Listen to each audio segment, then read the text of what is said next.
अपना हाथ जगन्नाथ, एक बहुत ही खूबसूरत प्रेरणादायक कहानी। गोविंद एक बहुत ही मेहनती किसान था। कड़कती धूप में उसने और उसके परिवार के अन्य सदस्यों ने रात दिन खेतों में काम किया और परिणाम स्वरूप बहुत अच्छी फसल भी हुई।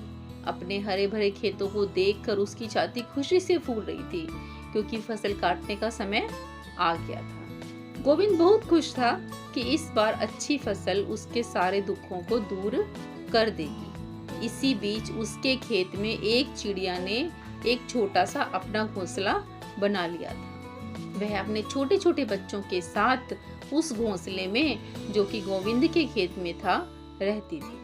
उसके बच्चों ने अभी उड़ना भी नहीं सीखा था। उसके नन्हे मुन्ने चूजे अभी बहुत छोटे थे। एक दिन गोविंद अपने बेटे मुरली के साथ खेत पर आया और बोला, बेटा, ऐसा करो कि अपने सभी रिश्तेदारों को निमंत्रण दे दो कि अगले शनिवार को आकर फसल काटने में हमारी सहायता करें। इस शनिवार हम सब अपने रिश्तेदारों के साथ मिलकर पूरी फसल काट लेंगे। यह सुनकर चिड़िया के बच्चे बहुत घबरा गए और माँ से कहने लगे कि माँ, अब हमारा क्या होगा? अभी तो हमारे पर भी पूरी तरह से उड़ने लायक नहीं हुए हैं। हम कहाँ जाएंगे? हम तो उड़ नहीं पाते। चिड़िया ने कहा, तुम चिंता मत करो, हमें कहीं जाने की जरूरत नहीं है। चिड़िया के बच्चों ने पूछा कि आप इतने निश्चिंत कैसे हो?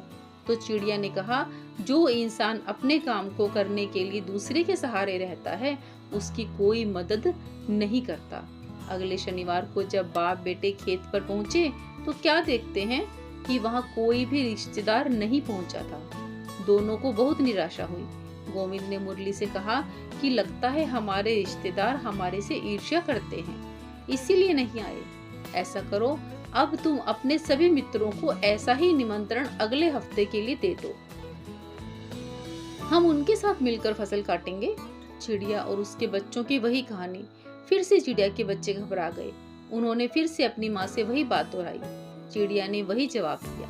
अगले हफ्ते भी जब दोनों बाप बेटे खेत पर पहुंचे तो कोई भी मित्र उनकी सहायता करने के लिए नहीं आया था। तो गोविंद ने मुरली से कहा कि बेटा, देखा तुमने, जो इंसान दूसरों का सहारा लेकर जीना चाहता है उसका यही हाल होता है।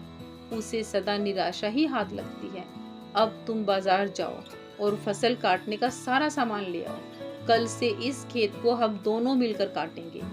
चिड़िया ने जब यह सुना तो बच्चों से कहने लगी कि चलो, अब जाने का समय आ गया है। तो चिड़िया के बच्चों ने पूछा कि माँ, अब ऐसा क्या हो गया कि आप जाने के लिए कह रहे हो? तो चिड़िया ने बच्चों को बताया कि ये किसान पहले अपना कार्य स्वयं ना करके दूसरों पे निर्भर था, परंतु अभी ये स्वयं पर विश्वास कर अपने कार्य को स्वयं करना चाहता है। जब इंसान अपने बाहुबल पर अपना काम स्वयं करने की प्रतिज्ञा कर लेता है तो फिर उसे किसी भी सहारे की जरूरत नहीं पड़ती और ना ही उसे कोई रोक सकता है। इसी को कहते हैं कि बच्चों, अपना हाथ जगन्नाथ। इससे पहले कि बाप बेटे फसल काटने आए, चिड़िया अपने बच्चों को लेकर एक सुरक्षित स्थान पर चली गई। दोस्तों, ये छोटी सी कहानी आपको कैसी लगी हमें कमेंट सेक्शन में ज़रूर बताएं। कहानी अच्छी लगी हो तो वीडियो को लाइक और शेयर ज़रूर करें। चैनल को सब्सक्राइब कर लें, बेल आइकन को दबा लें, ऑल पे सेट कर लें, ताकि जब भी मैं नया वीडियो डालूं तो आपको ऐसी ही अच्छी अच्छी कहानियाँ, प्यारी प्यारी कहानियाँ, छोटी छोटी कहानियों का नोटिफिकेशन सबसे पहले मिले। हमेशा खुश रहें, हमेशा स्वस्थ रहें। वीडियो देखने के लिए आपका बहुत बहुत